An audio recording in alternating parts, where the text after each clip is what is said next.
Hello, this is Barry Beckham, author of Beckham's Guide to Scholarships for Black and Minority Students. In this session, I am going to give you 15 tips and strategies to help you find financial aid. And I will emphasize that these tips and strategies are for students of any color or race, so it's not just limited to minority students. Number one, let me begin by urging you to really put some time into learning all you can about the college financial aid process. It's a process, it's a system, and you need to become familiar with the system, familiar with its rules, its guidelines, and vocabulary. So get advice from your financial aid counselor in high school. Get advice from your financial aid administrator if you're in college. Don't be shy. Ask lots of questions. But the main thing about tip number one is to put some time into learning about the process. Tip number two is don't procrastinate. You should apply for aid as soon as you can, and certainly after January 1 as soon as you can. The early bird always gets the worm, and sometimes the award too. For God's sake, make a promise to yourself that you will meet every deadline. Do you want to miss out on thousands of dollars because you were a week late, and some instances a day late? Tip number two, do not procrastinate. Number three, you should check to see if you're eligible for federal funds first, then check for private sources. There are billions of federal dollars that, believe it or not, go unused every year because students think that they are ineligible, they feel intimidated by the paperwork, or they just don't know about the programs, and so they don't apply. So be sure to submit a FAFSA, the Federal Aid for Financial Aid, Federal Application for Financial Aid form, even if you don't think you don't qualify for aid. What can you lose? Being rejected for federal aid may even be a prerequisite for private awards. So to emphasize strategy number three, check to see and apply for federal funds first. Number four, use the scholarship search engines on the internet. I think FastWeb is probably the biggest and the most popular, and there are several that you can find by just doing a search. They're quick, they're thorough, and they're usually free. Should you pay? I'm not so sure that you should pay to find information that's just so readily available all over the place. I would also emphasize that when you're doing your search, try something that not many people think about. Search in the news section. You know, for many of the internet search engines like Google and Yahoo, you can search for images, you can search for audio, but you can also search for news. By searching for news, you'll get the most recent news releases and information that appear on radio or television or magazines or newspapers about recent scholarships. I would also encourage you to check out some of the news engines like prnewswire.com. This is a place where companies send their press releases to be distributed all over the world, and you can do a search in PR Newswire, for example, to see if anyone has done a press release on a new scholarship. Finally, in your internet searching, look at your local newspaper online. But in addition, do a search in their archives for scholarships and see, for example, who got a scholarship last year in your community.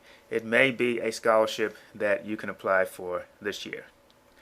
Number five, look at really innovative approaches like matching scholarships, sibling scholarships, guaranteed cost plans, installment plans, employee discounts, diversity awards, prepayment plans, special middle income assistance programs, tuition remission for high grades, and others. Don't get bogged down with one approach. Well, how do you find these innovative scholarship opportunities? Usually you will have to go to the scholarship section of the college itself. And by the way, most colleges on their websites have a search engine So you can search for scholarships, you can search for minority scholarships, you can search for cost plans, you can search for installment plans, and often that information will show up on the very website itself of the college. Number 6, look at earning advanced placement credits if you're in high school. That way you don't have to pay tuition for that course when you get to college. Number 7, don't overlook, for goodness sakes, awards from local organizations. So many students start looking thousands of miles away when right in their backyard they can find a scholarship that's been going to local residents for years and hasn't been well publicized. So they're usually announced in local newspapers. To see what aid is being given recently, do a search, as I said earlier, for scholarships or financial aid at the online version of your local paper. Number 8, try to cut 4 years or so to 3 by attending summer school or by taking extra courses during the semester. At the same time, try to graduate on time rather than pay for an extra year. You'd be amazed at the statistics which show how many students cannot graduate in 4 years. A good 25 to 35%. That means a good 25 to 35% are paying more than they should. Tip number 9, examine junior year abroad programs. The cost could be considerably less if you're studying in Europe or other countries. Some colleges have some mandatory study abroad programs where you have to take at least 1 semester abroad, and I would encourage you to do that anyway to broaden your perspective. Tip number 10, consider starting at a community college when you graduate from high school, perform well there, then transfer and get a degree from a more prestigious college at half the cost. Many community colleges also have direct connections in what they call articulation agreements with 4-year colleges, which almost guarantee that if you finish the 2 years at the community college, you will be automatically admitted to the 4-year college that they have that agreement with. Tip number 11. Remember that after your first year, you may be eligible for lower in-state tuition costs as a resident at a state-supported institution. In other words, you live in Maryland, you go to school in California, and stay there for a year as a freshman. As a sophomore, you can perhaps then apply as a resident of California for in-state tuition. Tip number 12. Think about cooperative education programs. Would you believe that about 900 colleges have these programs that alternate formal on-campus study with career-related work? So you work on campus, you work off campus, you study, you work off campus, you study. And so moving back and forth allows you to earn sometimes as much as $7,000 a year. And you also get valuable on-the-job experience. There is a directory of cooperative education that we list in our book, but any library should have a copy for you. Tip number 13. Investigate the military offerings like reserve enlistments in the National Guard and ROTC programs on campus.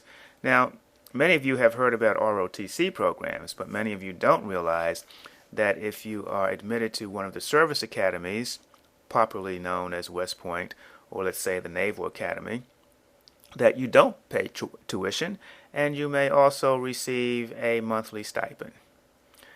Tip number 14. Review programs where colleges, states, and the federal government will forgive loans for prospective teachers.